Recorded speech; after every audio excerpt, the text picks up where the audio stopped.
You're useless, Layla. Absolutely useless, Ronan sneered, his voice dripping with contempt. I fought back the tears stinging my eyes, refusing to show weakness in front of his family.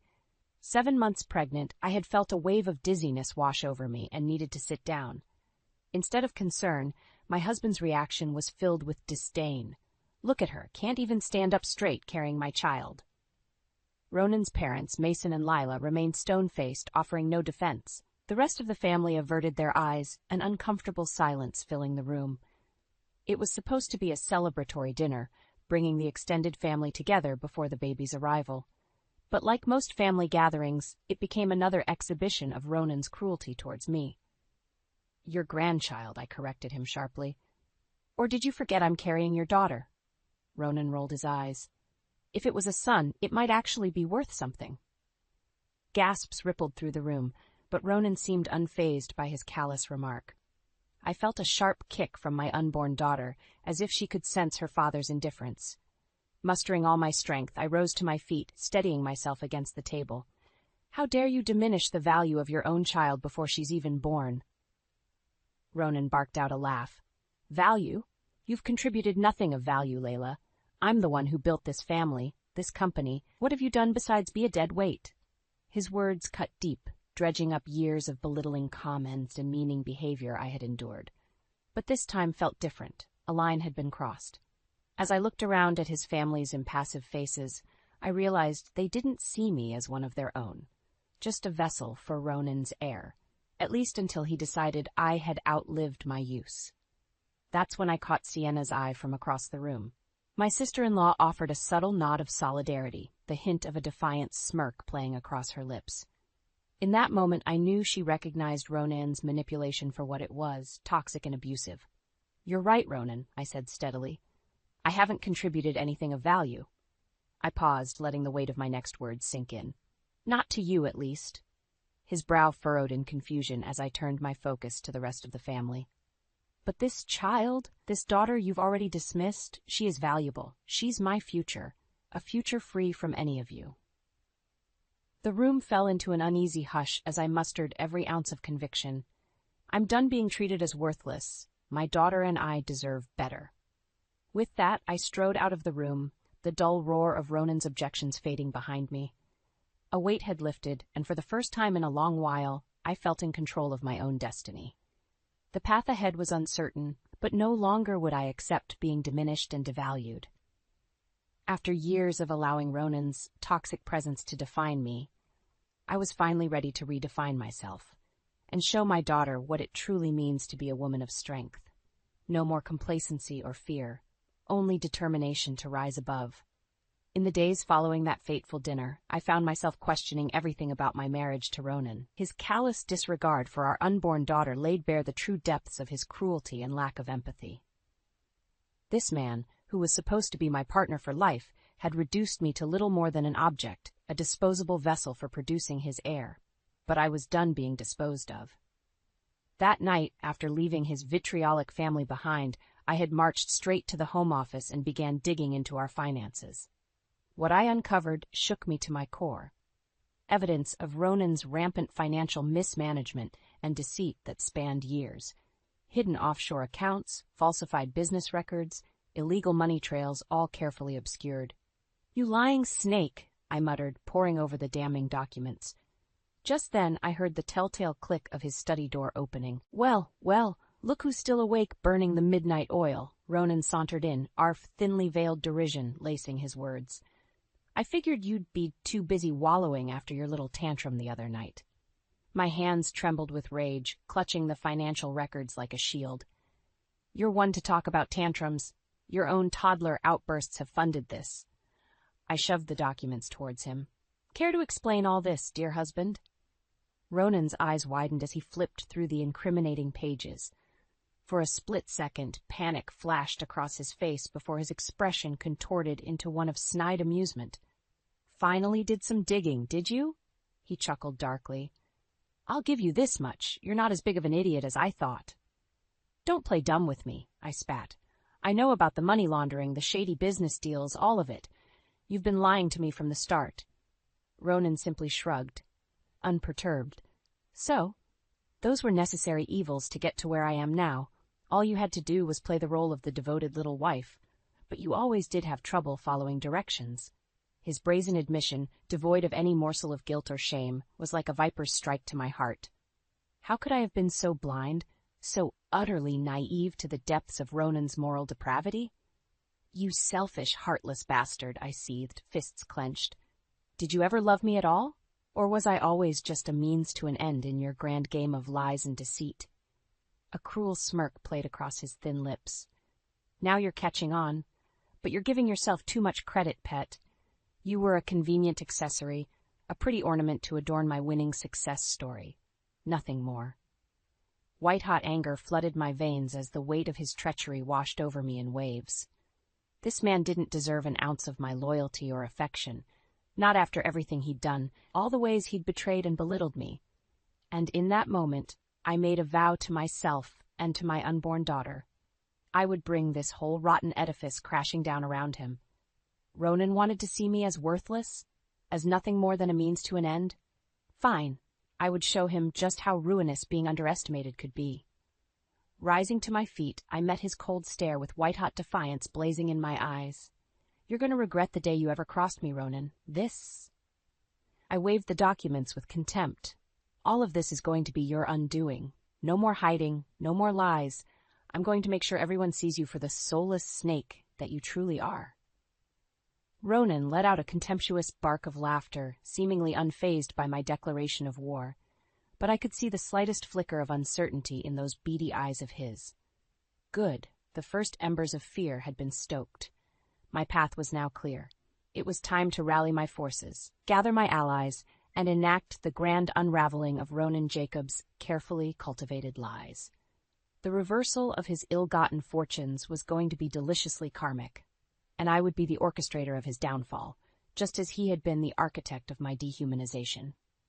The great game of revenge was only just beginning.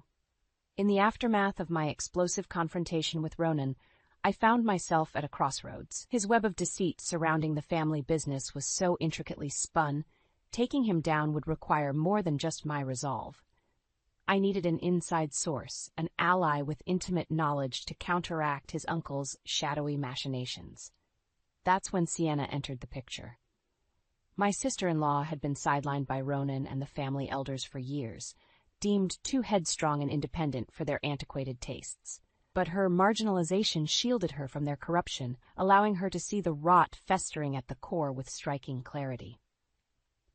I reached out to her a few days after discovering Ronan's illicit financial records, suggesting we meet for lunch to catch up.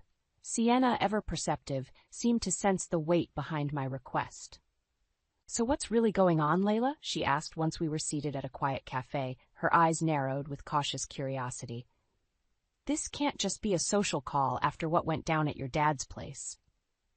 Exhaling slowly, I pulled out the now dog-eared folder and slid it across the table towards her. "See for yourself. Ronan's lies run much deeper than any of us realized." Sienna's brow furrowed as she flipped through the damning pages, her expression oscillating between disbelief and anger. When she finally looked up at me, her green eyes were blazing with righteous fury. "That arrogant, chauvinistic prick," she hissed, slamming the folder shut. I knew he was a bastard, but this is a new low, even for him. A rueful smile tugged at the corner of my lips. It felt vindicating to have someone finally see Ronan's treachery for what it was. "You and me both. That's why I need your help taking him down." Sienna cocked an eyebrow quizzically. "My help? Why come to me?" "Because you're one of the few people with a frontline view into the family's dealings," I said frankly.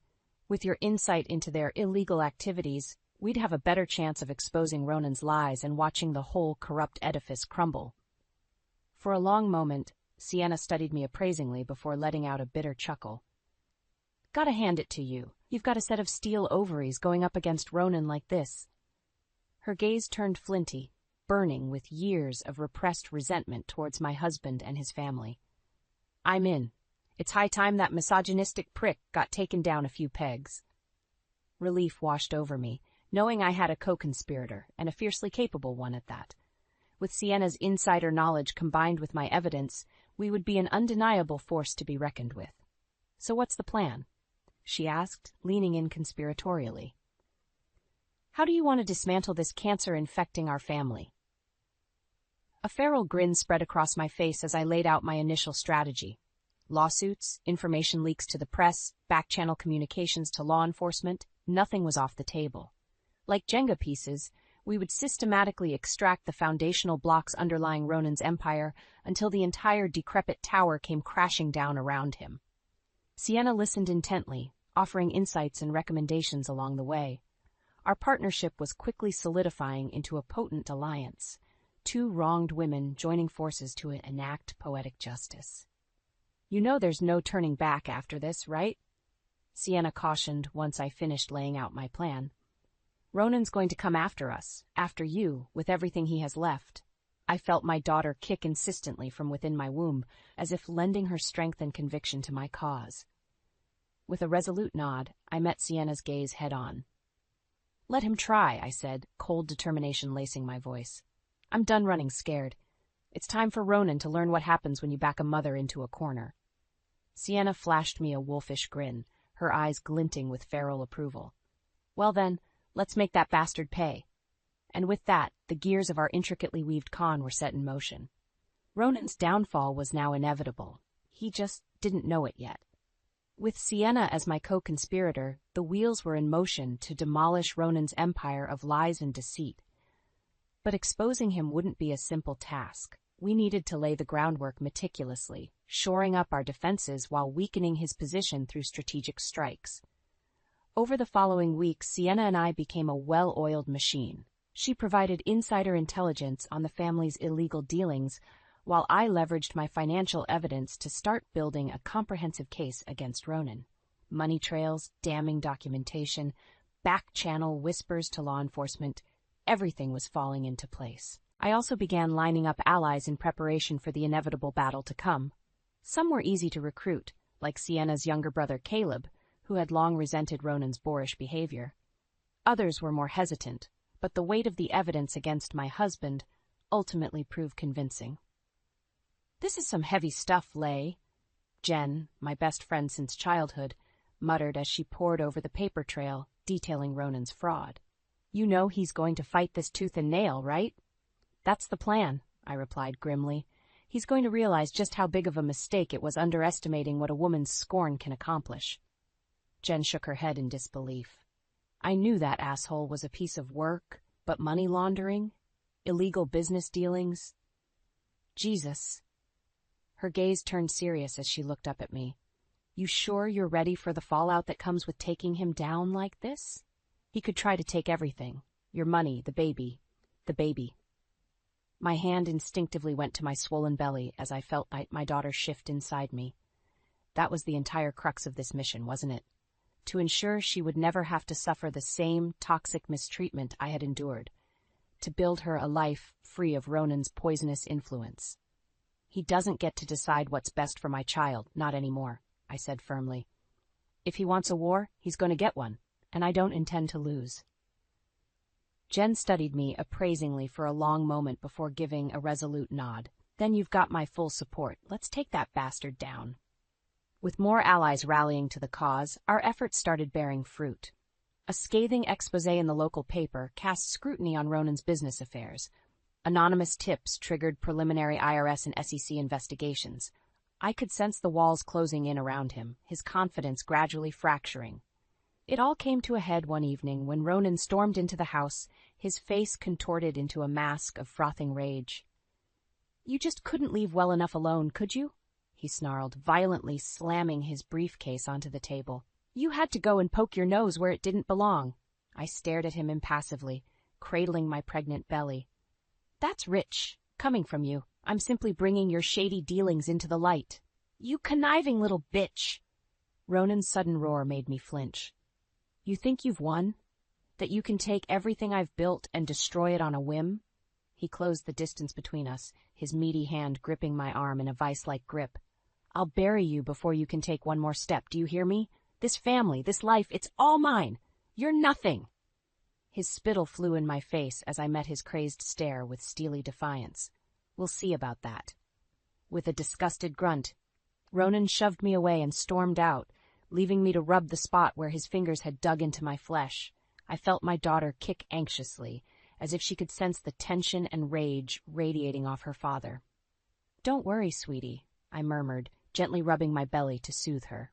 "That's the last time he'll ever get to hurt us." The game was afoot, the battle lines clearly drawn. There would be no turning back now. Ronan's ignorant arrogance had opened the door for his downfall.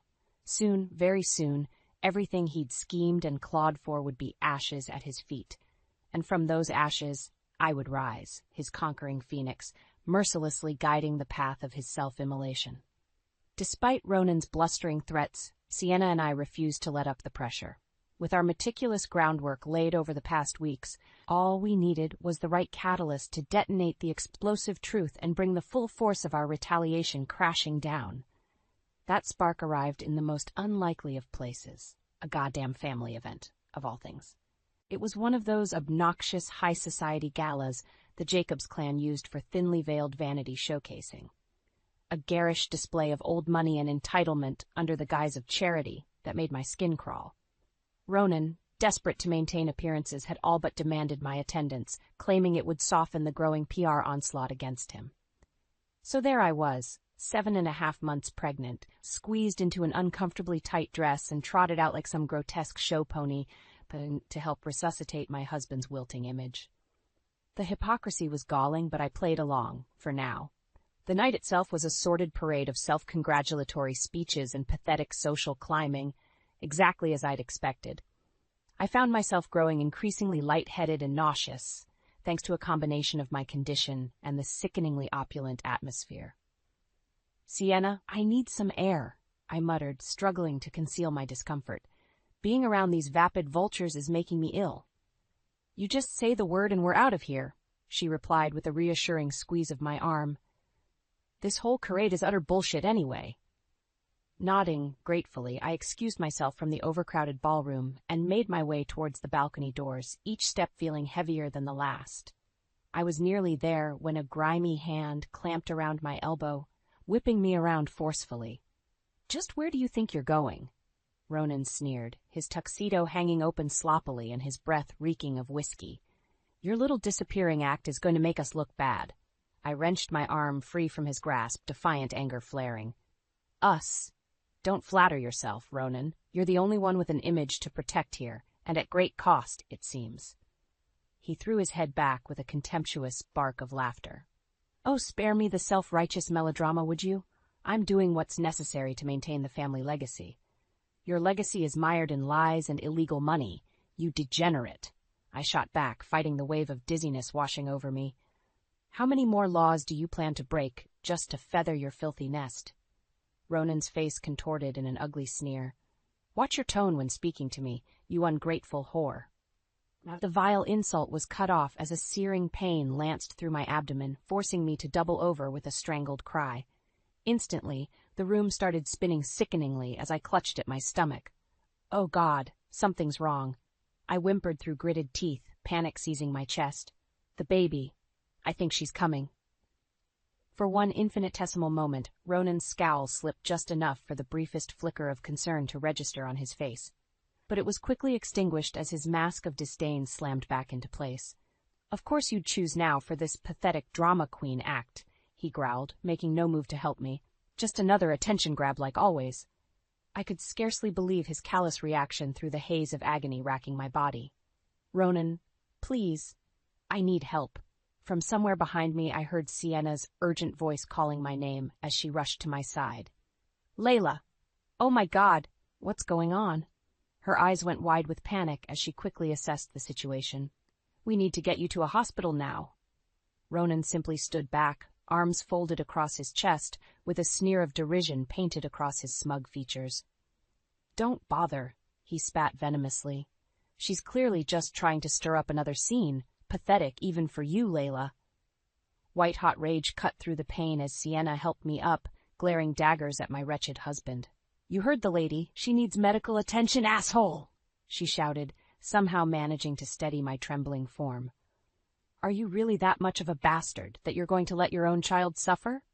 His only response was a disdainful curl of his lip and a dismissive wave of his hand. and in that moment, any lingering shred of affection or loyalty I might have harbored for Ronan Jacobs dissipated into the ether.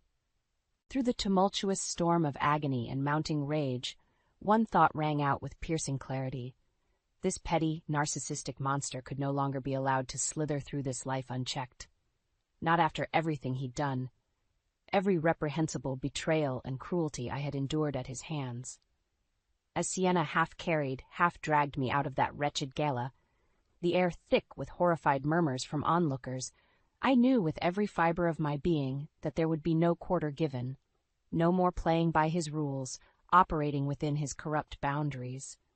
From this night forward, the delicate campaign of attrition would give way to an all-out scorched earth offensive. Ronan's downfall was no longer a question of if, but when. And I would be the White Walkyrie leading the charge over the charred remains of his pathetic existence until only ash and ruin remained.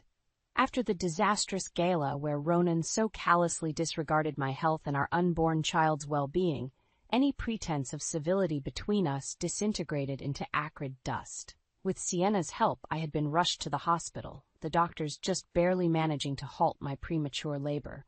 But that horrific night proved to be the flashpoint, the spark that ignited the wildfire of our intricately laid revenge plot. While I recovered under Sienna's watchful care, she began systematically executing the final phases of our operation, unloading salvo after salvo of damning evidence, whistleblower accounts, and criminal documentation onto the appropriate channels. Authorities, journalists, corporate watchdogs, no stone was left unturned as she mercilessly exposed the staggering depths of Ronan's duplicity and criminality. The dominoes began falling rapidly after that, one by one, until an unstoppable chain reaction took hold. SEC investigations gave way to federal grand juries, which then triggered disastrous civil lawsuits and IRS tax fraud probes. What had once been a contained snuff operation ballooned into an all-consuming inferno that threatened to engulf Ronan's entire empire of lies. And at the center of that conflagration stood the man himself, eyes bulging with impotent rage as he watched everything he'd conned and swindled for decades up in acrimonious smoke. You meddlesome bitch, he roared, slamming his meaty fist onto the desk during one of his increasingly frequent tantrums. You've ruined everything. My life's work, our legacy. It's all ashes because of your insipid vendetta. I regarded him stoically from across the office, completely unmoved by his theatrics. You have no one to blame but yourself, Ronan. Your greed and hubris were your own undoing, not me. His beady eyes narrowed to slits as he rose from behind his desk on unsteady feet. Don't play innocent with me, Layla. I know you were behind this. All of this. He gestured wildly at the stacks of legal notices and indictments littering every surface, debris from the smoldering remains of his diseased empire. You and that venomous snake, Sienna.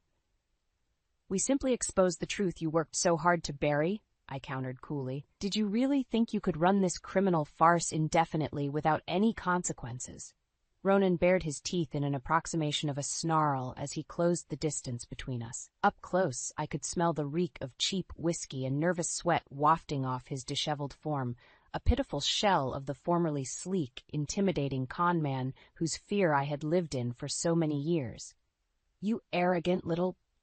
His slurred insult was cut off as a tiny, mewling cry pierced the air. My newborn daughter shifting restlessly in her carrier beside me. I shot him a withering glare, squaring my shoulders protectively. That's enough out of you, not another vulgarity in front of my child. I fixed him with an icy stare, letting the unspoken threat resonate. You've inflicted enough trauma on this family.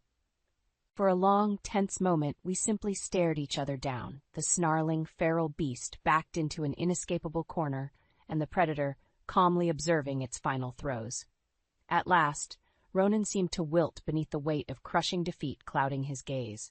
Damn you, he spat bitterly, slumping back against his desk with a dull thud. Damn you and that bastard child to hell. As if on cue, Sienna strode into the room, eyes flashing as she took in the tense scene before her. Everything okay in here? Shooting Ronan one final look of disgust, I turned to face my co-conspirator and gave a tight nod. Never better. Just tying up some loose ends with the soon-to-be former Mr. Jacobs. A wicked grin split Sienna's features as she regarded her disgraced cousin with undisguised glee. Well, don't let me interrupt the reckoning. By all means, allow me to join in verbally eviscerating the sniveling husk of this pathetic, arrogant worm. She leveled a mocking glare at Ronan. Go on, you gaping asshole. What other lies do you have left to try and peddle? Ronan simply glowered in impotent rage, clenching and unclenching his fists. The faintest mutters of denial and heated curses escaped his trembling lips, but it was obvious the fight had left him. His will, his decades-long charade of power and dominance, had finally been irrevocably shattered. Turning my back to his crumpled, mumbling form, I bent down to tenderly scoop up my slumbering infant daughter, cradling her against my chest as a fierce wave of protectiveness washed over me. She was my everything now, my sole purpose, and all that mattered in this miserable world. And in that moment, I silently swore to whatever higher power that may exist, that my precious girl would never have to endure the trauma of Ronan's toxicity or fall under the twisted clutches of his family legacy. The karma he had wrought through his lifetime of malice and depravity was his cross to bear, not hers. Come on, Sienna, let's go home. There's nothing left for us among the ashes of Ronan's ruin. I spared one last contemptuous glance over my shoulder at the wretched, sniveling husk that was once my husband. This one can stew in his self-made purgatory alone. With a curt nod, Sienna fell into step beside me as we strode from the smoldering ruins of Ronan's decrepit empire. Behind us, I could feel his seething gaze burning impotently into the back of my skull. But I didn't falter, didn't dare look back. There was nothing for me amid that scorched earth, only the bright future awaiting my daughter and I beyond the caustic smoke of karmic justice. In the aftermath of Ronan's spectacular downfall, the shockwaves rippled through every facet of our lives. The legal and financial fallout had left his family's empire in irreparable ruin. Corporate entities dissolved, assets seized, reputations permanently disgraced. And at the eye of this hurricane of destruction stood Ronan himself, a bitter, sneering shell temporarily insulated by the last vestiges of his ill-gotten wealth as he licked his wounds. But even that protection was a rapidly dwindling facade. The incoming crush of criminal charges and civil litigation saw to that. I lost count of the visits from court officers, federal agents, and process servers darkening my doorstep, each one armed with another ream of subpoenas and legal filings squarely aimed at dismantling what little remained of Ronan's crumbling facade. His standard modus operandi of dismissive sneers and hollow legal threats gave way to panicked outbursts, increasingly erratic behavior, and even interventions from law enforcement when his rage spiraled out of control. "This isn't over, Layla," he roared at me through a haze of spittle during one such unhinged meltdown, eyes wild like a cornered animal. "I'll bury you in litigation for the rest of your miserable life. You'll never be free of me." Staring impassively back at him through the doorway, I didn't so much as flinch as I cradled our infant daughter protectively against my chest. "Is that so? Because from where I'm standing, it seems your options for retaliation are rapidly evaporating." "Don't get smug with me, you disloyal little cunt." Ronan's voice cracked with raw fury. "Everything I had, everything I built, it's all in ruins now, because of you. But I'll make sure you suffer just as badly before this is through. Mark my words." "Tell me, Ronan, do you honestly think threatening me is going to restore your dignity at this point?" I arched a challenging brow. "I've thoroughly dismantled any illusion of you being an intimidating presence. You're already living your worst nightmare, destitute and alone, unmourned and reviled for your reprehensible actions." He opened his mouth to retort, but I cut him off with an imperious sweep of my free hand. "Enough with the hollow bravado. We both know that deep down, you're nothing more than a coward and a charlatan whose house of cards has finally collapsed under its own weight." Pausing, I allowed the weight of my next words to resonate. "I'd tell you to give my regards to your cellmates, but something tells me they'll be able to smell the stench of your vileness a mile away." For a fleeting instant, something akin to naked fear flickered behind Ronan's eyes. But the split-second glimpse into what fragile sliver of humanity he had left was quickly snuffed out, his ferocious mask of feral defiance slamming back into place. "You'll get yours, Layla. One way or another, I'll make sure of that." he snarled. No bitch takes everything from Ronan Jacobs and gets away with it unscathed. Is that so? A wry smile tugged at the corners of my mouth. We'll see about that. With one last contemptuous glare, Ronan whirled on his heel and stormed off, the once imposing figure cutting an increasingly diminutive presence with each passing day. I watched him leave unflinchingly, the weight of victory granting me a tranquil resolve I had once struggled to find amid his toxic shadow. As the fury of his exit faded into stony silence, my daughter began fussing softly against my chest. Gently shushing her, I nuzzled her downy head and hummed a tender tune until her squirms subsided into peaceful slumber once more. In that simple, serene moment, my purpose and drive crystallized into an inviolable truth. Everything I had endured, every wound and sacrifice along this tumultuous path, had all been for her. To build a world where she would never know the corrosive touch of Ronan's cruelty or malignance. A world where her limitless potential and soaring spirit would be nurtured, not bound in chains.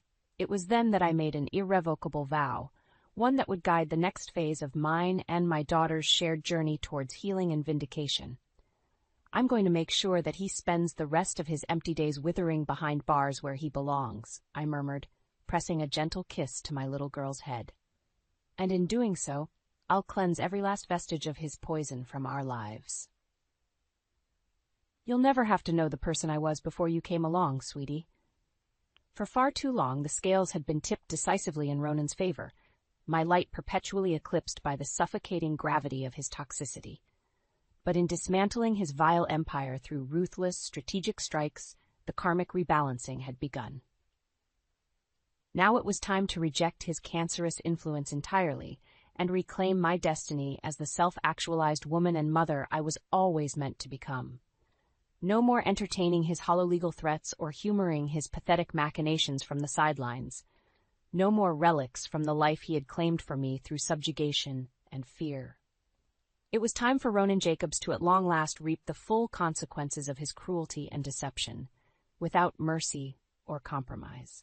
Only then could my new chapter truly begin, a tale authored by my own steadfast convictions, free from the shackles of his arrogance and malice.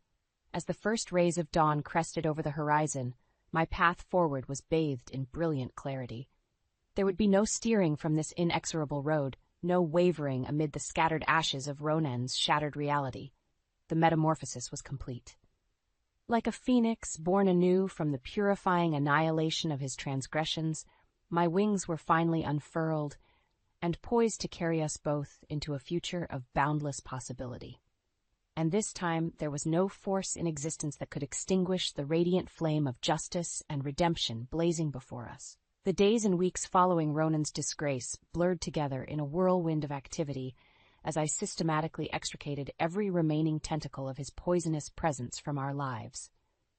The divorce proceedings were inevitably messy and drawn out, colored by one bad faith legal maneuver after another, as my now thoroughly disgraced ex-husband grasped at any remaining shred of leverage. But flanked by an impeccably prepared legal team and emboldened by Sienna's stalwart support, his pathetic delaying tactics proved futile. In the end, the courts had little sympathy to spare for a man whose reprehensible actions had been laid bare so publicly. Within 6 months, the divorce decree was ironclad. Full custody of our daughter, a sizable monetary settlement from what meager funds remained attachable after all the asset seizures, and every last thread connecting me to that rotting family legacy unceremoniously severed. I was finally free from the insidious manipulation, the demeaning insults and abuse, the generational cycle of toxicity Ronan had tried so desperately to entrench us both in. As the last mote of legal dust scattered, I felt an unbearable weight dissipate, replaced by an electrifying surge of possibility and newfound liberty. This life, this miraculous second chance, was ours and ours alone to author. No longer would I allow Ronan's cancerous presence to dictate the boundaries of our realm. With my meager savings and the settlement funds, I wasted no time leaving that wretched city in the rear view, desperate to put as many miles between us and those harrowing memories as possible. A quaint but comfortable home in the mountains was my chosen fresh start, a place to breathe and find tranquility among the hushed pines and crisp alpine air. Sienna came with me on that maiden voyage to my new sanctuary, helping me settle in and bearing witness to the dawning of this new reality we had fought so tenaciously to manifest. "Not bad for your stakes of the winnings, all things considered," she remarked with a roguish grin as we lounged on the cabin's spacious back patio, our contented niece gurgling happily in her arms. "Just a consolation prize, really," I replied with a dismissive wave of my hand, lazily sipping a glass of crisp white wine as I surveyed the breathtaking vista of evergreen trees rolling off into the distance. "The true bounty is the regained peace of mind, something money alone could never buy." Sienna shot me an appraising look, nodding slowly. "You've come a long way from that demure, broken-winged sparrow Ronan tried so hard to keep clipped all those years. Not sure I've ever seen a phoenix's ascension up close like this before." "Just be glad you were on my side of the bonfire when this whole warpath started," I chuckled ruefully, twisting in my seat to meet her gaze. "I shudder to think how ruthless the retribution would have been if you'd been added to the list of co-conspirators."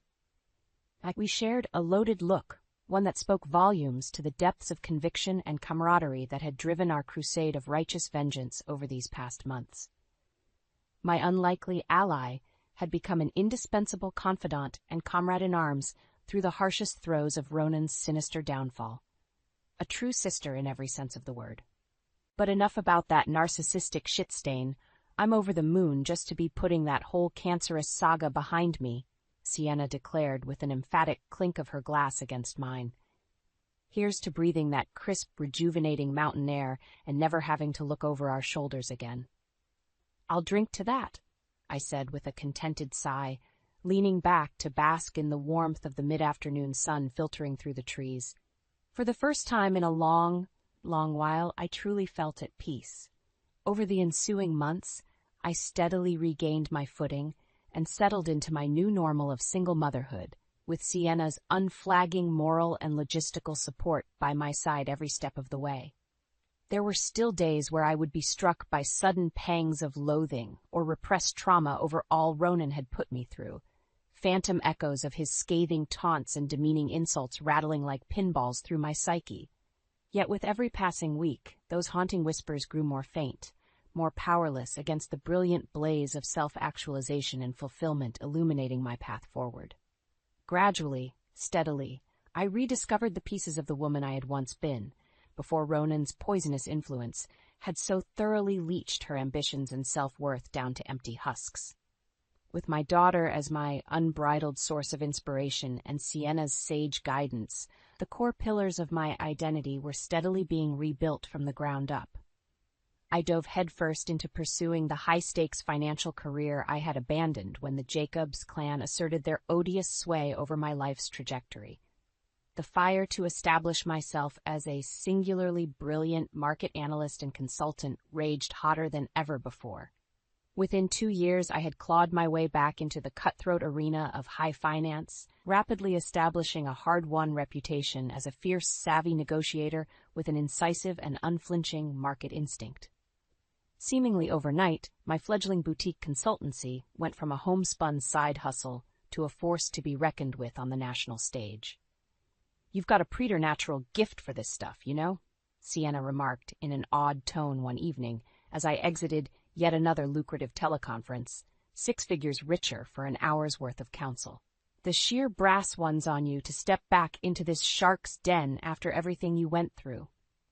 I simply shrugged, my gaze drifting over to where my 5-year-old daughter lay curled up in contented slumber on the couch, clutching her favorite stuffed rabbit. They tried to break me, and nearly succeeded, mostly because I allowed them to. I'll be damned if I squander this second lease on life by needlessly limiting myself again. The raw truth of those words hung in the air for a heavy pause as we both watched my little girl's peaceful rising and falling beneath her tattered blanket. Besides, I've got to set the bar high so this little munchkin knows just how brilliant and tenacious she can grow up to be, I continued wistfully. Her future is the only inheritance that matters to me now. The rest is just excess noise. Meeting Sienna's proud gaze with a resolute nod of affirmation, I felt the last vestiges of doubt and fear permanently slough off, like the molted skin of a transcendent serpent. What had once been shameful shackles had been meticulously reworked into brilliant new armor, steeled against the harsh realities that still lurked beyond this sanctum.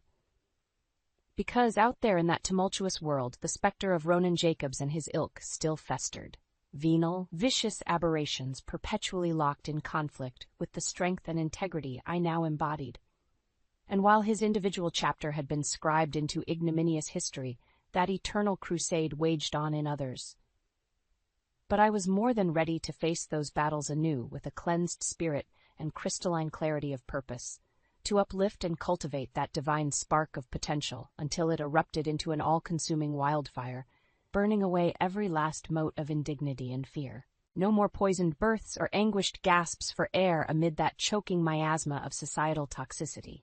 Only the radiant promise of new dawns, to be ushered in by champions of change and retribution, unshackled from the anchors of oppression.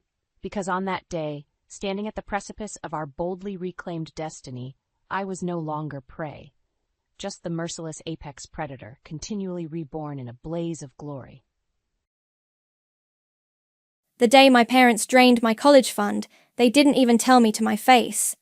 I found out when my tuition payment bounced, and the financial aid office called to inform me I had exactly 48 hours to come up with $23,000, or I'd be dropped from all my classes. My name is Meredith, and that was 8 years ago. I was 19 then, sitting on the floor of my dorm room, desperately trying to reach my parents, while my roommate Stacy held my hand. When they finally picked up, my father's voice was eerily calm. We had to use it for Wilson. He got in trouble with some people. Bad people. It was for the family. That moment changed everything. I dropped out that semester, moved in with Stacy's family, and worked 3 jobs while taking night classes at community college. Every dollar I earned went toward building a new life, one where I'd never have to depend on anyone again. Now, standing in the hallway of my own apartment building after a long day at work, I'm staring at the 2 people who taught me the true meaning of betrayal. They look older, more desperate, but their eyes still hold that same entitled expectation. Meredith, honey. My mother steps forward, arms outstretched. I take a step back. What are you doing here? My father clears his throat. We need to talk. It's about Wilson. Of course it is. It's always about Wilson. I'm tired. I just worked 12 hours, I say, unlocking my door. Whatever it is, it can wait. It can't. My father's voice hardens. Your brother's in serious trouble. We need money. $80,000. I freeze, key still in the lock. Excuse me. It's not like we're asking for charity, my mother adds quickly. It's family money anyway. The laugh that escapes me isn't pretty. Family money. Like my college fund was family money. That was different. My father steps closer, towering over me like he used to when I was young. Wilson needed help then, and he needs help now. You're his sister. You have savings. We know you do. You always were good with money. Unlike some people, I mutter, finally pushing my door open. Don't you dare take that tone with me, my father growls. After everything we've done for you? Done for me? I spin around. You mean like working overtime at the library in high school to save for college? Or maybe you mean stealing those savings to bail out Wilson's gambling debts? We had no choice, my mother's voice cracks. Those men would have hurt him. And what about hurting me? The words come out softer than I intended. Did that ever cross your minds? My father's face reddens. You were always the strong one, the responsible one. Wilson, he needs more help. He's sensitive. Sensitive enough to need $80,000? I raise an eyebrow. What did he do this time?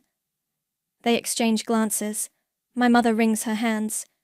We can't say exactly. But it's serious, Meredith. Legal serious. Of course it is. I step inside my apartment, leaving the door open. Come in. They hesitate, probably surprised by my sudden cooperation. 8 years ago, I would have already been writing the check, desperate for their approval. But I'm not that girl anymore. Really? My mother's face lights up. Oh, sweetheart, I knew you'd understand. I want to show you something first, I interrupt, walking to my home office. Wait there.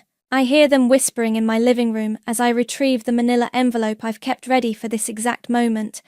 For years, I've known they'd show up again, needing more money, more sacrifices, more of me. What's this?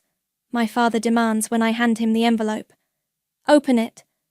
His hands shake slightly as he pulls out the contents. My mother peers over his shoulder, her face paling as she reads. This is ridiculous, he splutters. You can't be serious.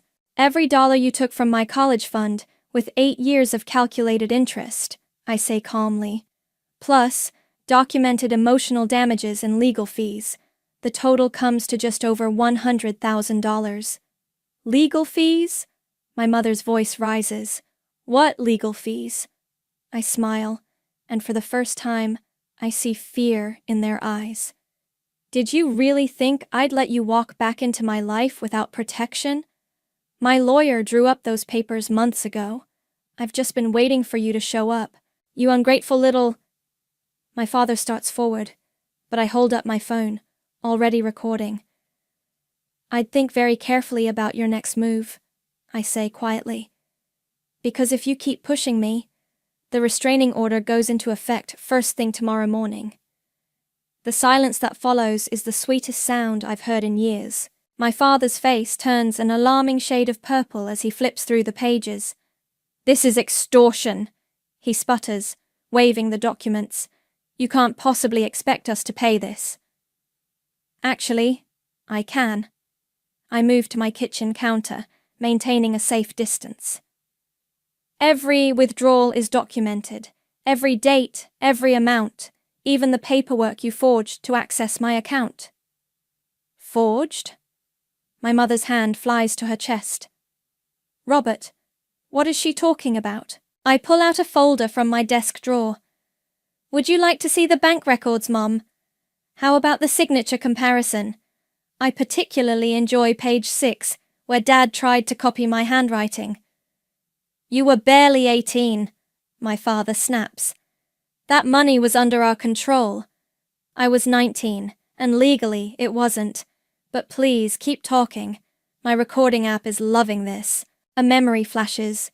Me at 22, scrubbing toilets at 3 a.m. in an office building. My hands raw from chemicals, tears streaming down my face as I calculated how many more nights it would take to afford next semester's textbooks. Meredith. My mother steps forward, voice honey-sweet. Sweetheart, we know things were difficult back then. But this? She gestures at the papers. This isn't you. You're not vindictive. You're right, I'm not vindictive. I meet her eyes. I'm just done being your ATM. Your brother could go to jail. My father slams the papers down on my coffee table. Is that what you want? To destroy this family? I laugh, and it sounds hollow even to my ears. Destroy the family? Like you destroyed my future? Do you know what I did after you took my money? Oh, here we go. He rolls his eyes. The martyr act. I cleaned offices at night, worked retail on weekends, waited tables between classes. My voice stays steady. I lived on ramen and coffee while Wilson was gambling away thousands. Where did he even get more money to lose after draining my account? They exchange a look that sends warning bells ringing in my head. That's complicated, my mother says carefully. Everything with Wilson is complicated, I reply. But my terms aren't. You pay what you owe me, or I file charges. My father's laugh is ugly. Charges? For what? Financial fraud, identity theft, misappropriation of trust funds. I tick them off on my fingers. My lawyer says we have an airtight case. Should we test that theory? Your lawyer? My mother's voice shakes. You actually consulted a lawyer? Julian Burns. He specializes in financial fraud and family law. Would you like his card? You'd sue your own parents? My father's voice rises dangerously. After everything we sacrificed, you sacrificed nothing. The words explode out of me. You sacrificed me, my education, my future, my trust, all for Wilson's mistakes, and now you're here asking for more? It's different this time, my mother pleads. He's in real trouble. Then he can face real consequences. I walk to my front door and open it. You have 48 hours to start the repayment plan, or I file the lawsuit. And if you show up at my workplace again like you did last week, the restraining order becomes permanent. You knew we were... I have security cameras, Dad, and friends who keep an eye out. Did you think I wouldn't protect myself? He storms toward the door, face contorted with rage. You'll regret this. When Wilson goes to prison, his choices, his consequences. I stand my ground, just like this is your choice right now. My mother lingers, tears welling in her eyes. Please, Meredith, we're family. Family. I shake my head. Family doesn't steal from each other. Family doesn't manipulate and guilt and destroy.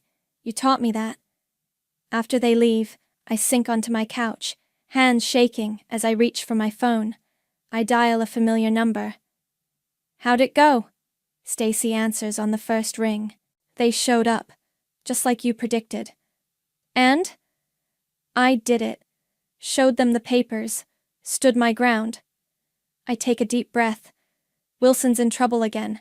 They wanted $80,000. Jesus Christ! Stacy's voice hardens. Tell me you didn't... No, but it's bad this time, Stace. Legal trouble. The way they danced around it, something's really wrong. Not your problem, she says firmly. You gave them their options. Now it's on them. Yeah. I look at the manila envelope on my coffee table. I should call Julian, let him know they've been served. Want me to come over? I've got wine and those cookies you like. I smile, feeling the tension ease slightly. Rain check? I need to process this alone. Okay, but I'm checking on you tomorrow. She pauses. I'm proud of you, Mare. You did the right thing. After we hang up, I stare at the papers scattered across my coffee table. 8 years of pain, reduced to numbers and legal terms. It should feel like victory. Instead, I just feel tired. 3 days later, I'm making coffee when someone knocks. Through the peephole, I see my mother standing alone, clutching her oversized purse like a shield. Meredith? Her voice wavers. Please, can we talk? Just us? I should say no. Instead, I open the door. She walks in, eyes darting around my apartment like she's seeing it for the first time. Stopping at my bookshelf, she picks up a framed photo from my college graduation, the one she and Dad didn't attend. You looked so beautiful that day, she says softly. I always regretted not being there. Did you? I take the photo from her hands. Or did you regret that Wilson's latest crisis kept you away? She flinches. That's not fair. None of this is fair, Mom. I set the photo face down. Why are you here? She sits on my couch, smoothing her skirt with trembling hands. Remember when you were little? How you used to help me bake cookies every Sunday? Mom, you were such a good girl, always helping, always understanding. Her eyes fill with tears. Wilson, he needed more attention. He struggled. Stop. I grip my coffee mug tighter. I'm not that little girl anymore. You can't manipulate me with childhood memories. Manipulate? She looks wounded. I'm trying to remind you of who you are. This vindictiveness. These lawyers. This isn't you, sweetheart. No, this is exactly me. The me who had to grow up when her parents betrayed her. It was just money, she whispers. The mug slips from my hands, shattering on the kitchen floor. Coffee spreads like a dark stain across the tiles. Just money? My voice shakes. It was my future, my dreams, my trust in you. And you threw it all away for what? So Wilson could gamble more? Destroy more lives? You don't understand? Then make me understand. I grab paper towels, wiping up coffee to keep my hands busy. What's he done this time? What kind of trouble needs $80,000 to fix? She wrings her hands, looking everywhere but at me. He's gone, Meredith. I freeze. What do you mean, gone? He left the country 2 days ago. She pulls out a tissue, dabbing her eyes. That's why we need the money. To protect ourselves. Protect yourselves from what? There are people, dangerous people. They're saying Wilson took their money. Lots of money. She starts crying in earnest now. They came to our house yesterday, said if we don't pay... My blood runs cold. Are you saying Wilson stole from criminals? She nods miserably. And now he's fled the country, leaving you and Dad to deal with the consequences? Another nod. I grab my phone, scrolling through contacts. You need to call the police. We can't. She jumps up, grabbing my arm. They'll investigate everything. Your father... There are things, documents he signed. Understanding dawns. Dad helped him, didn't he?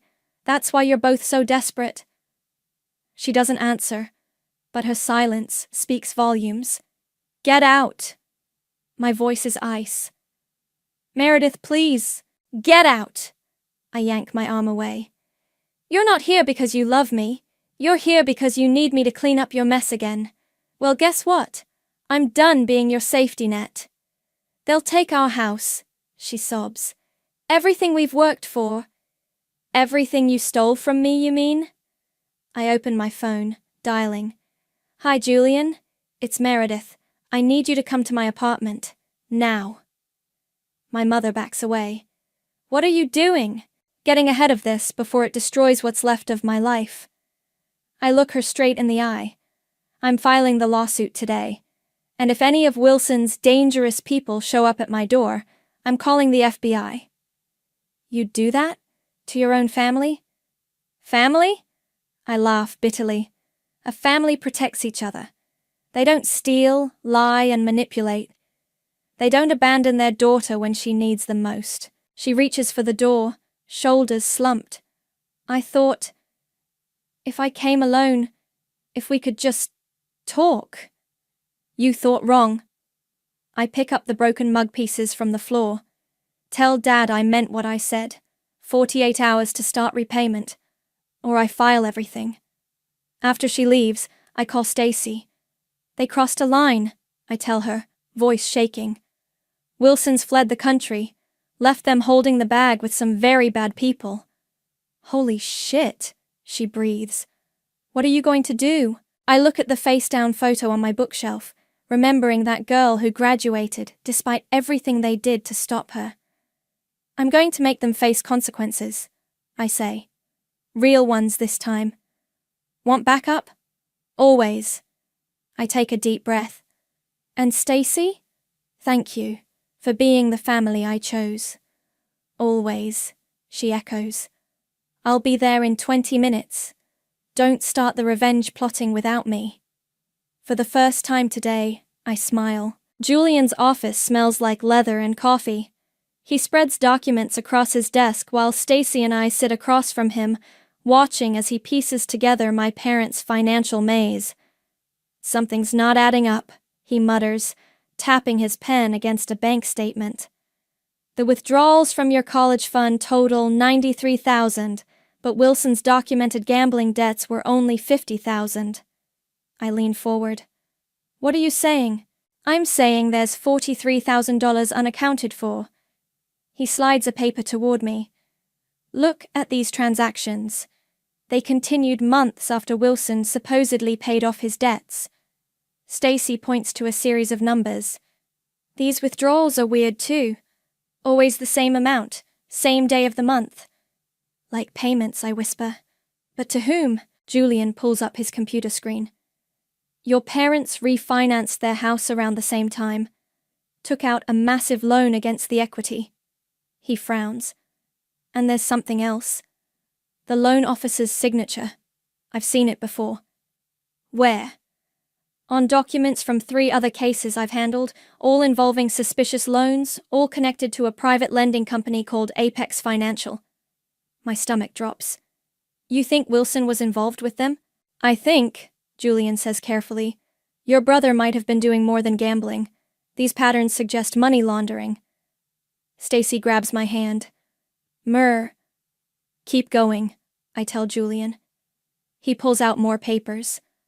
The timing of the withdrawals from your account, the house refinancing, the regular payments.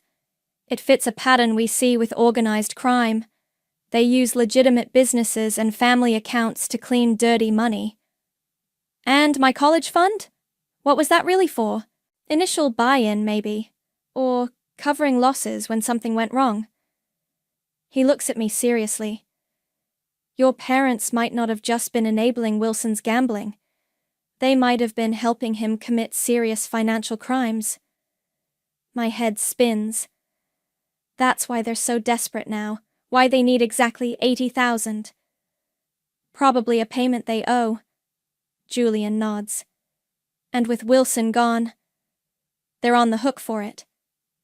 I stand up, pacing. What do? We document everything, build our case. He starts organizing papers. But Meredith, if this goes where I think it's going, we're talking federal crimes. Are you prepared for that? You mean, am I prepared to turn in my own family? He nods. I think about my mother's tears, my father's rage, years of manipulation and theft. They made their choices. Now they can face their consequences.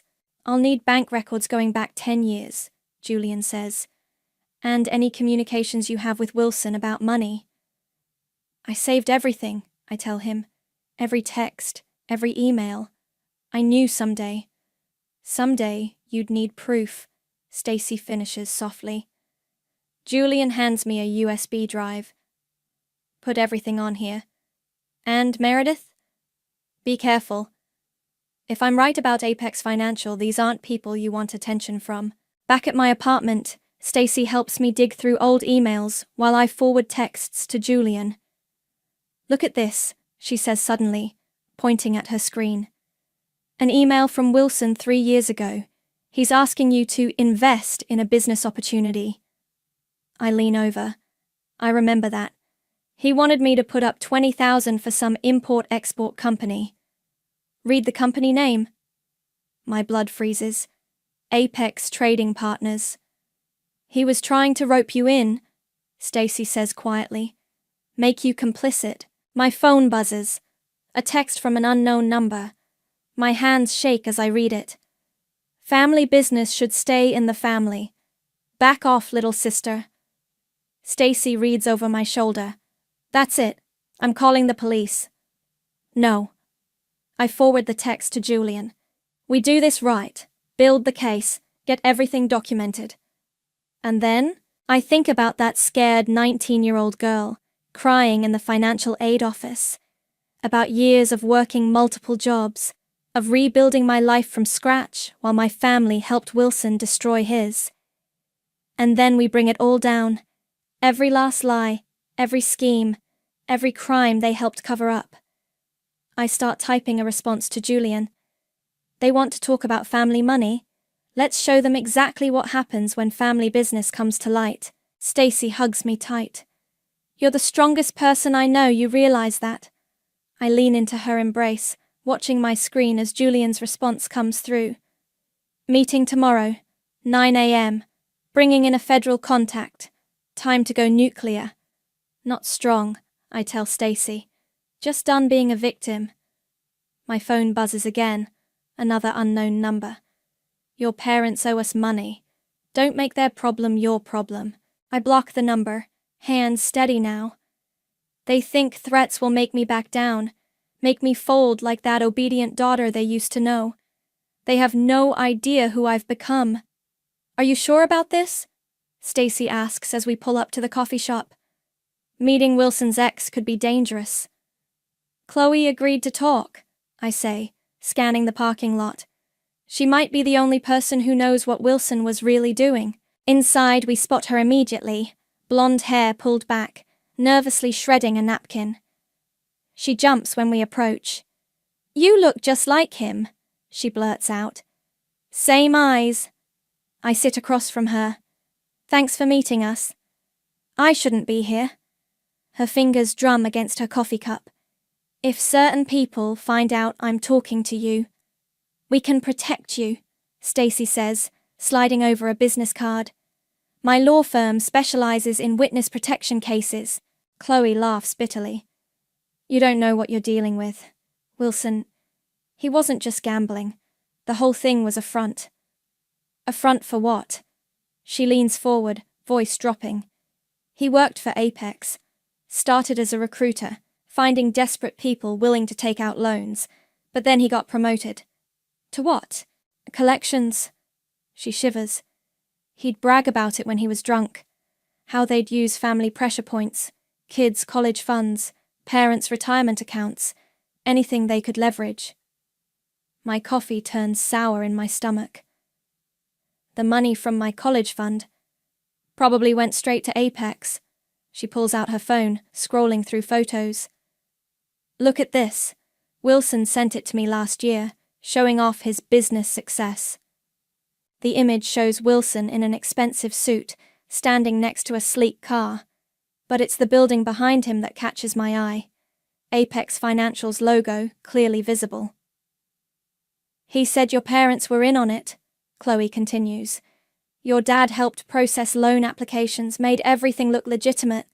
Your mom, she handled the cash deposits. They were laundering money, I whisper. Among other things. She glances around nervously. Wilson kept records, said it was his insurance policy. He stored everything on an encrypted drive. Stacy leans forward. Do you know where it is? In a safety deposit box. First National Bank. Downtown branch. Chloe's hands shake as she writes down a number. Box 247. He gave me the key before he disappeared. Why? I ask. Because I threatened to go to the FBI. She pulls a small key from her purse. He thought giving me this would keep me quiet, make me complicit. I stare at the key. Why are you helping us now? Because they killed my brother. Her voice cracks. He couldn't pay back his loan. 3 days later, his car went off a bridge. Police called it an accident, but... I'm so sorry, I whisper. Take the key. She slides it across the table. But be careful. That drive, it doesn't just implicate Wilson.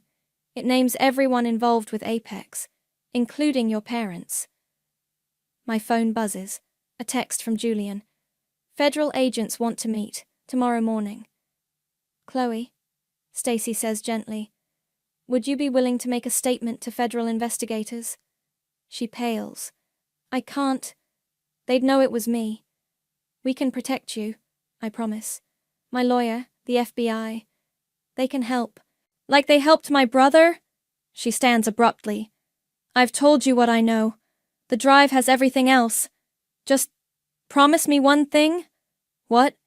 Make them pay. All of them. She grabs her purse. And Meredith? Watch your back. Wilson always said the most dangerous people at Apex weren't the ones you could see. After she leaves, Stacy and I sit in stunned silence. We need to get to that safety deposit box, Stacy finally says. First thing tomorrow. I clutch the key. Before anyone realizes Chloe talked to us. My phone buzzes again. This time, a message from my mother. Your father knows you're digging. Please stop. You don't understand what's at stake. Another text follows. We did everything for this family. Don't destroy it. Family, I scoff, showing Stacy the messages. They helped Wilson steal from desperate people. They're criminals, and now we can prove it. Stacy squeezes my hand. Are you ready for what comes next? I think about Chloe's brother, about all the other victims of Apex's schemes, about my own stolen future, turned into blood money for criminals. They chose this path, I say, pocketing the safety deposit box key. They chose Wilson's crimes over their daughter's education. Now they can choose between facing justice or facing Apex. And Wilson, he ran away and left them holding the bag. I stand up, suddenly energized. Let's see how he likes it when his insurance policy burns down everything he built. Outside, I spot a black car idling across the street. The driver watches us through tinted windows. Don't look, I tell Stacy, but I think we're being followed. Julian's office? She asks quietly. I nod, keys ready. Time to go nuclear. The safety deposit box key feels heavy in my pocket as Julian reviews the surveillance footage from my building's security cameras. On screen, my father paces outside my door, pounding and shouting. This is perfect, Julian says, pausing the video. Clear intimidation. We can add witness harassment to the charges. He looks desperate, I murmur, watching my father's rage-contorted face. He should be. Julian pulls up some documents. I did more digging into those loan applications. Your father's signature appears on over 30 fraudulent documents. Each one carries a potential 10-year sentence. My phone buzzes. Another text from my mother. He's drinking again. Please call us. Please. Don't respond, Julian warns. Everything goes through me now. Speaking of which.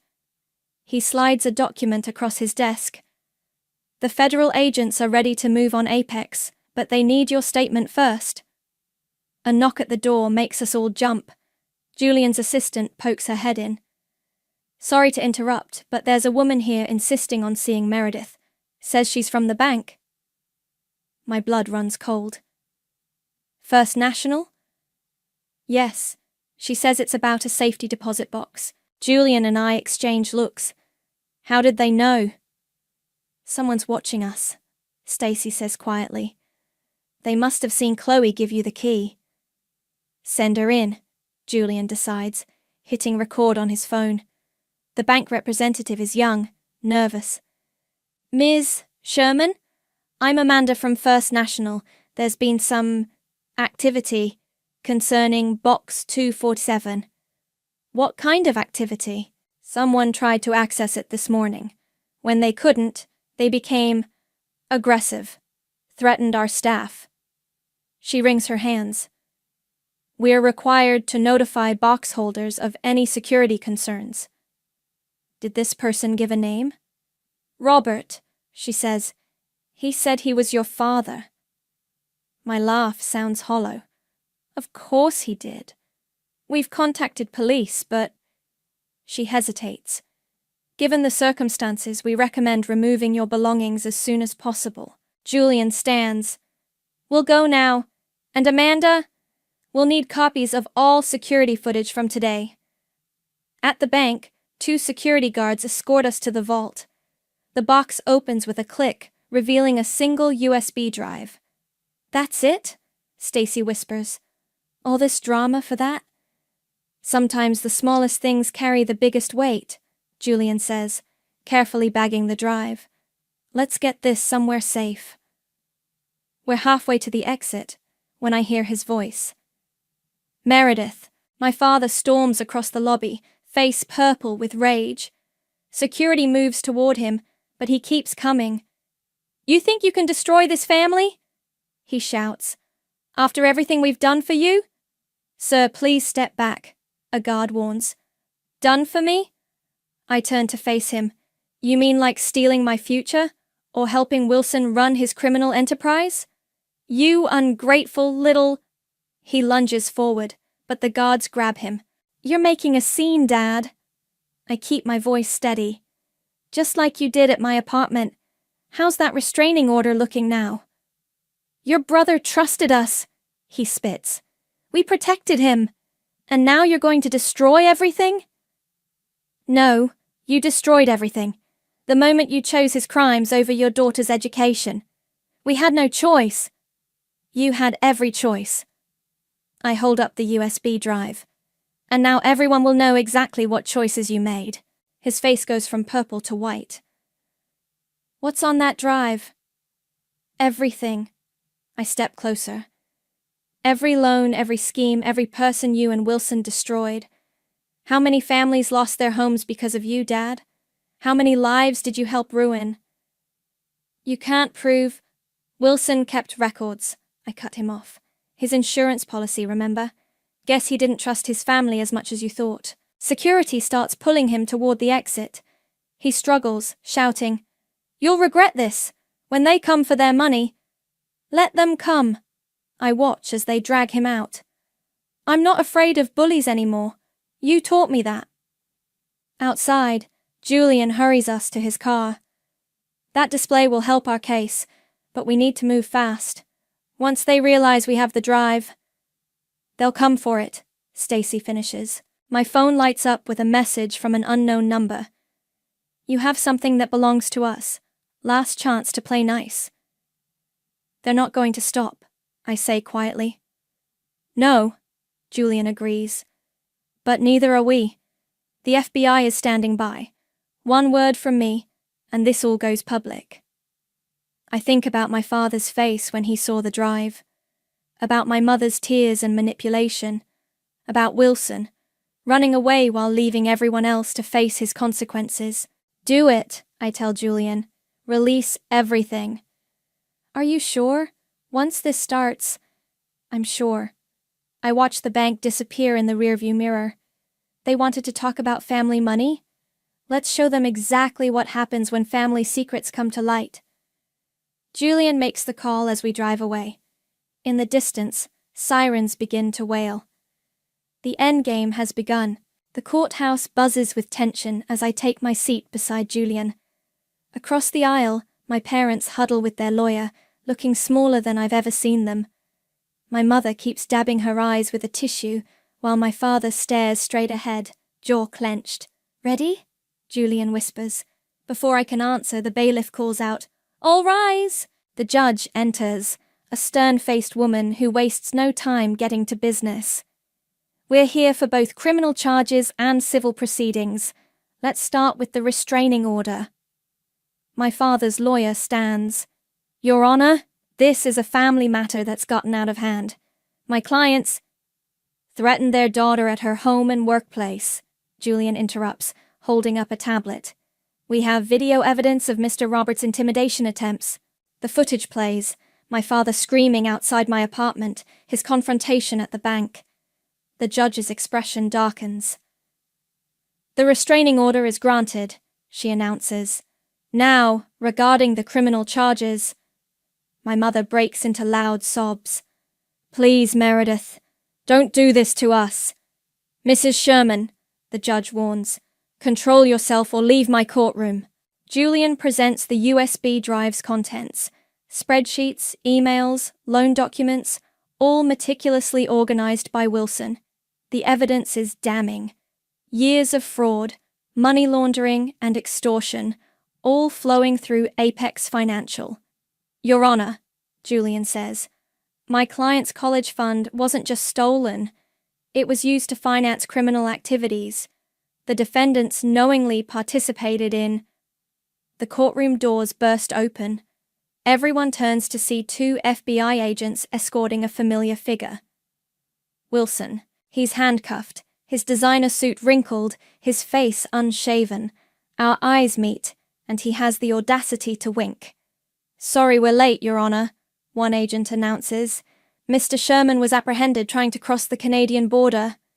My mother jumps up. Wilson! Oh, thank God! Sit down, the judge orders. Mr. Sherman, I understand you wish to make a statement. Wilson steps forward, smirking.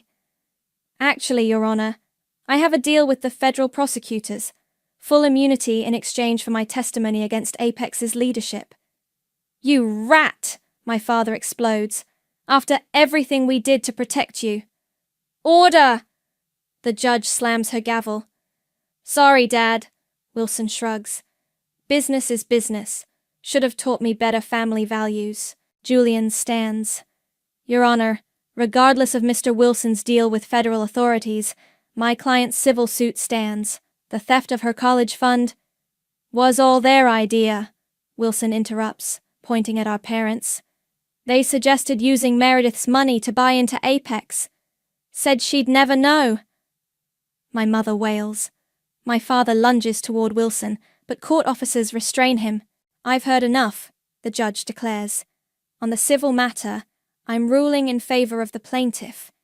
The defendants will pay restitution of $93,000 plus interest, along with legal fees and emotional damages. Total judgment, $157,000. She turns to my parents. As for the criminal charges of fraud and money laundering, this court lacks jurisdiction. Federal agents, the FBI agents step forward. Robert and Sylvia Sherman, you're under arrest for conspiracy to commit wire fraud, money laundering, and racketeering. As they're handcuffed, my mother breaks down completely.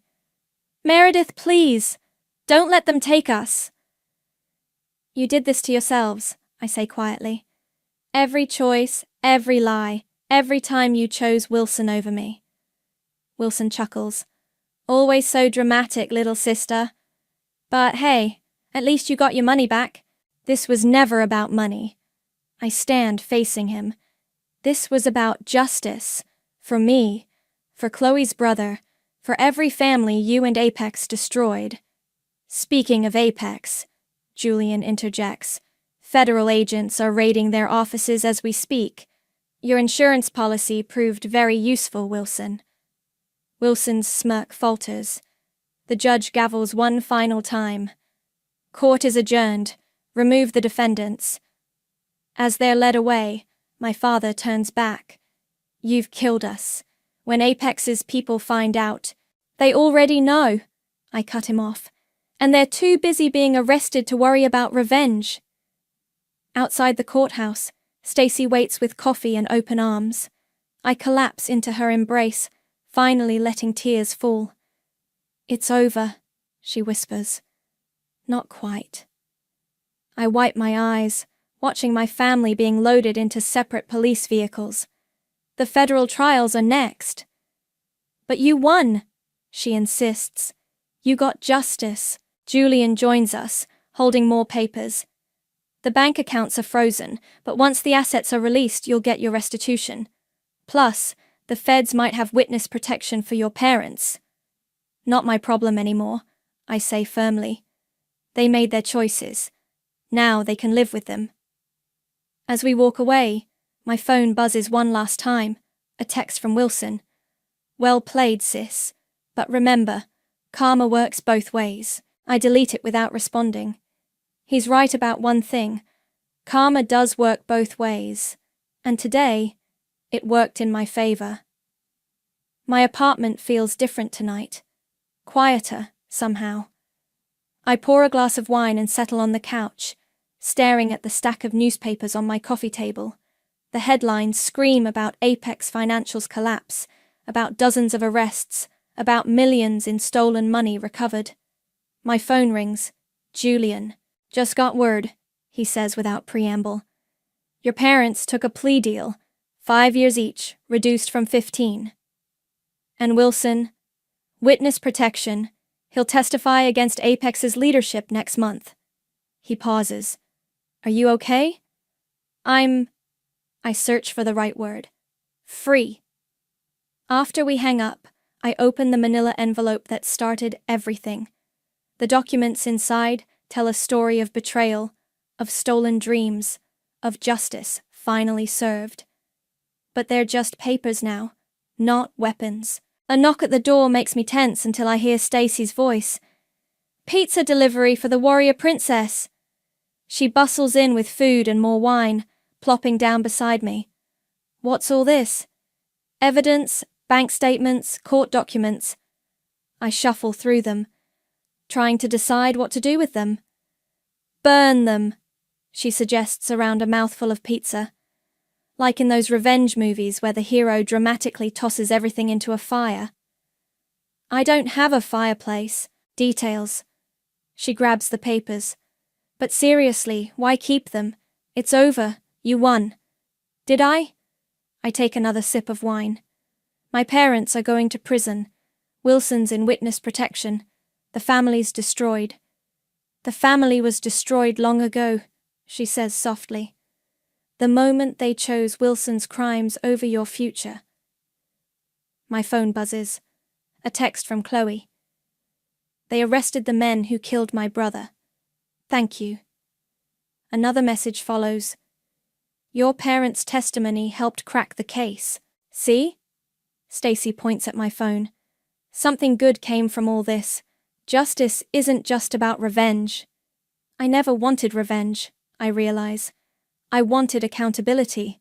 I wanted them to face consequences for once in their lives. And they did. She raises her glass. To karma. To karma, I echo, but my voice catches. Stacy sets down her wine. Talk to me. I keep thinking about that girl I was. The one who cried over financial aid rejections. Who cleaned offices at night and lived on ramen. I pick up an old bank statement. She thought she was alone. She wasn't alone. Stacy squeezes my hand. She had me. And now look at her, taking down criminal enterprises, saving other families from fraud, being a total badass. I laugh despite myself. I couldn't have done it without you. Or Julian. Speaking of Julian, she wiggles her eyebrows. He's kind of cute when he's not being all lawyer serious. Stop it. I throw a pizza crust at her. He's just my attorney. Who called you 3 times today to check in? Before I can respond, my doorbell rings. We both freeze. Through the peephole, I see Julian holding a file and looking nervous. Stacy squeals quietly.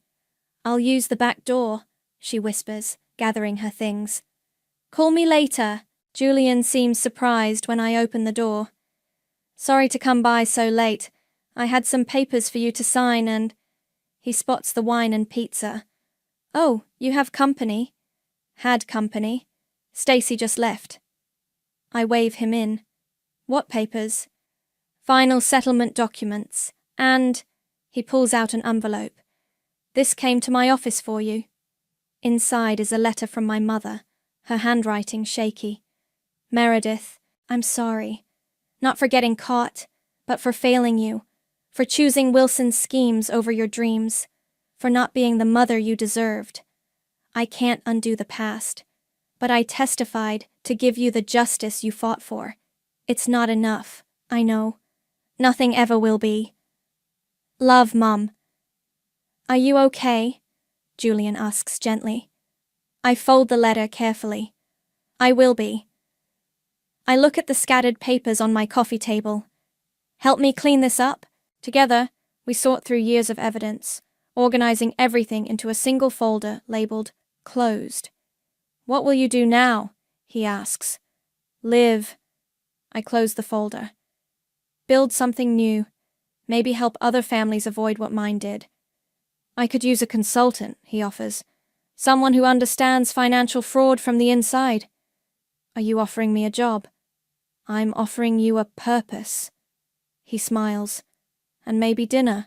I look around my apartment, at the photos of Stacy and me, at my hard-earned degrees on the wall, at the folder containing my family's downfall. Dinner sounds good, I say. But first, I pick up my mother's letter, hold it over a candle, and watch it burn. Sometimes, I tell Julian, karma needs a little push, and I will never apologize for being the one who gave it. He hands me my wine glass. To new beginnings? To justice, I correct him, and to finally being free.